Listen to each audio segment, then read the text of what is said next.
TTADC habangni bisingtui je sub-JDU ni result saklaijaka abo pura pre-planning hino bubagrano tola khiklaiयै bumung hamya khaina bagise amai ke result tiklai do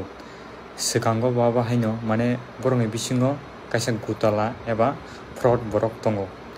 jeno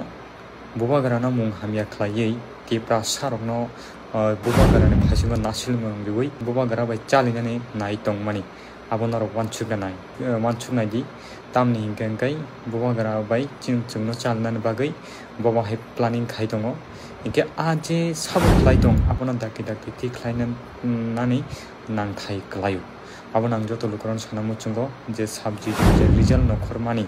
ba result nokhesani je exam postpone mani amar bebak pre planning si mo kokon jotto di prasana share khlai redi hambai।